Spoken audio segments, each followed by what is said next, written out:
Chapter 6. General Bernard Rimland. Dr. Bernard Rimland may be the single most important person in the history of autism research. He was the brigadier who led the charge into the true nature of the disorder, and who would inspire my own thinking and advocacy. Due to the writings of Bruno Bettelheim, until the 1960s, autism was considered by many people to have been caused by lack of parental warmth. It was Dr. Rimland who challenged that hypothesis and revealed the complete lack of research or data to substantiate this claim. He authored the first book to discuss autism as a neurological and biological rather than a sociological condition, and completely changed the conversation surrounding the disorder. He founded the Autism Society of America, which gave thousands of parents hope, along with relief that they were not the cause of their child's condition.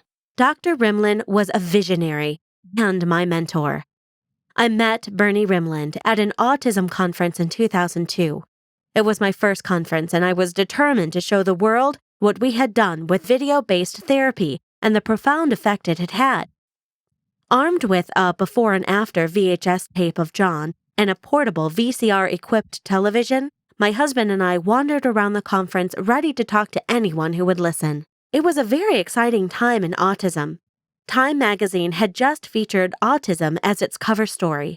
The world was waking up to this epidemic, and a handful of doctors were making huge strides in its treatment. There was a positive energy and a hopefulness that we were this close to finding a cause and a cure. Thousands of parents attended conferences, and all of them wanted to talk to this one doctor, Jeff Bradstreet, for just 5 minutes. My husband and I were some of those parents. Dr. Bradstreet was one of the first doctors to look at the commonalities and biological anomalies with autism. He had developed a treatment plan that included medical tests for gut health, heavy metals, and a host of markers that could be addressed individually, thus improving the overall health and outcomes of his patients. His practice had grown so quickly that he had a long waiting list, and parents were desperate to get an appointment. Brian and I sought him out at the conference, but he was constantly mobbed. We couldn't get next to him. So I decided to set up my little TV in the middle of the hall and start playing John's video. If I couldn't get to Bradstreet, at least I could help some parents who were as frantic as I had been. The video started out with John sitting on my lap. My husband was cameraman, and he said, "Hi, John." On screen, I lifted John's head to look toward Daddy. I raised John's hand, waved it for him, and said, "Hi, Daddy." John was unresponsive, obviously, completely and utterly lost in his own world, and indifferent to what was going on around him. The film then jumped to 1 week later. It was shot after John had seen the video we created to help him respond to greetings and to his name. He was playing a game I'd invented that went like this. A group of children stood in a line waiting their turn. I called out, "Nicholas!" and then Nicholas would look at the camera and say, "What?" I said, "Hi," and Nicholas would wave and say, "Hi." Next, I gave a series of commands: walk, stop, sit down, stand up, walk, run, and Nicholas would follow the commands on camera. One after another, the other children followed the same routine. After John and Lucy had watched their siblings in this video for a week, we tried the game with them. John said, "Hi." He said, "What?" He followed every command, and we caught it all on camera. Just 1 week had passed between the video footage of the lifeless lump on my lap and this laughing, responsive little boy who looked like any typical 3-year-old playing Simon Says.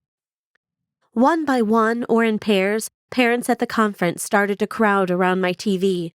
I heard them say, "Yep, that looks just like my son," in the beginning of the video. When they saw the after portion, they gasped, they cried, they screamed. They all wanted to know what we had done. Before long, word got out around the conference, and we were surrounded by hundreds of parents, and Bernie Rimland stood in the middle of everyone. He pulled me aside and wanted to hear exactly what we had done, how we were doing it, and how John's progress had been since. He wanted to know all about the twins, about their development and health history. And he wanted to introduce us to Jeff Bradstreet. And not only to Jeff Bradstreet, but to Rao Kaufman, whose parents had developed sunrise therapy, and Karen Sarosi, whose book on the GFCF diet had been so inspirational. All the conference headliners were now standing around my TV watching John.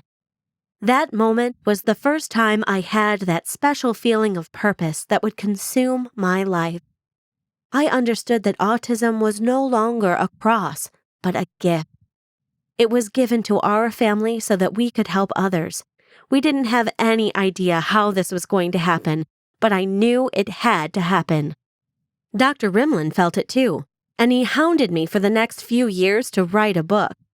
Sadly, he passed away in 2006. It took me 16 years, but he finally got his wish.